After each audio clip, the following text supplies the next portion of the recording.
C'est à vélo que Régis Gutmann se rend au jardin du Laienzug de Balgau. Aujourd'hui, il organise une visite guidée où il explique aux visiteurs ses pratiques de maraîchage, sa vision de l'agriculture, le tout dans un total respect de l'environnement. De chaque côté, ici, il y a des choucals au milieu avec des radis de chaque côté. Ici, on a alterné salade, céleri et au milieu, on a mis des haricots. Et c'est avec passion et conviction que Régis nous fait visiter son jardin de 72 ares. Après avoir passé pas mal d'années à voyager, j'ai trouvé que quelque part les choses tournaient pas rond. On l'a bien vu en plus avec le Covid, les manques de ravitaillement qu'il pourrait y avoir, étant donné qu'on est vachement dépendant de l'importation. Et du coup, moi j'avais beaucoup envie également pour moi-même de revenir un petit peu à la terre. De revenir à quelque chose de plus local, de pouvoir proposer ça directement dans le village. Donc je produis à Balgau et je vends directement à Balgau.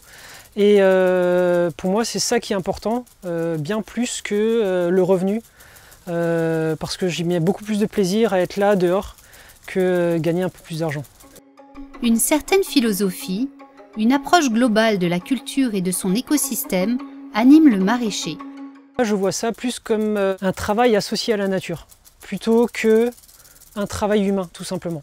C'est pas l'homme qui va venir forcer à ce qu'une plante pousse, on va venir l'implanter, et c'est à moi de faire attention à ce que son environnement soit le mieux installé pour avoir un sol équilibré. On parle beaucoup de sol équilibré en maraîchage sur sol vivant. Plusieurs techniques de culture sont employées dans le jardin du Laienzug. Surtout sur le principe de micro-ferme.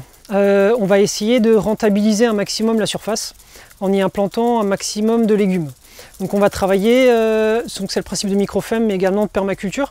On va travailler sur différentes strates. Donc la strate qui va être des légumes qui vont plus couvrir le sol par exemple, et des strates qui vont plus monter comme les tomates ici, au pied desquelles on va pouvoir planter des salades, des betteraves, tout autre légume. Du coup on va optimiser le sol. C'est avantageux pour le côté rentabilité, mais c'est également avantageux toujours pour revenir sur la biodiversité.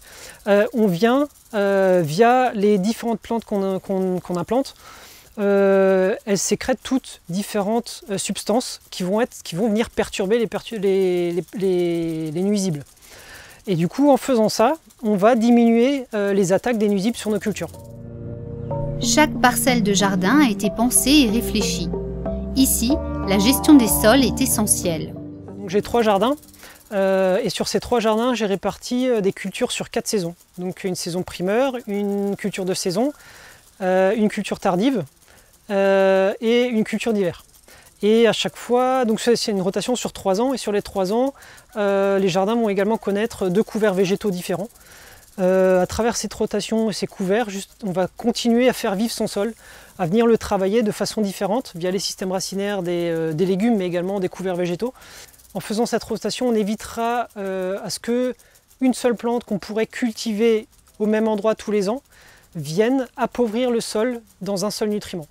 Et si on fait cette rotation, l'année suivante, il y aura une autre culture qui, elle, demandera d'autres nutriments, et donc du coup qui permettra au sol de se régénérer dans le nutriment précédent qui a été utilisé par la plante précédente. Amateur de jardinage ou ouvrier agricole, ces visites s'adressent à tout public qui s'intéresse aux pratiques de maraîchage. Je suis intéressé par tout ce qui touche au maraîchage, et puis du coup, je suis maraîcher, je suis ouvrier agricole. Ouais. Je me disais juste que du coup, comme j'avais pas mal lu de choses dans les bouquins, de voir concrètement autour de chez moi en application, on se dit ah bah tiens, en fait c'est aussi possible près de chez nous et c'est génial quoi. Voilà. Cette planche fait 1,20 m de large, tiens on voit bien, ça c'est de la facélie ça. Et les abeilles adorent la facélie. Les visites guidées du jardin du Laienzug ont pour objectif de sensibiliser, de promouvoir ces techniques de culture écologique. Il y a des gens qui sont déjà convaincus, beaucoup de clients sont déjà convaincus, sont déjà compréhensifs déjà sur ce que je fais. Au regard des légumes que je propose sont souvent tordus, de couleurs différentes, avec des petites blessures par-ci par-là. Ils trouvent que ça ressemble à des légumes de jardin et pas à des légumes industriels trop standardisés. Mais il y a quand même une partie des gens qui sont surpris. Ah bon, vous travaillez pas le sol? Ah bon vous ne traitez pas, vous ne désherbez pas. Tout le monde ne peut pas se payer ce que je peux offrir, je suis tout à fait conscient. Par contre, c'est vrai que du coup, ça favorise la mort des agriculteurs locaux. Donc il faut essayer de trouver un compromis entre les deux. Et pour les sceptiques, je les invite à venir, à échanger avec moi, il n'y a aucun problème.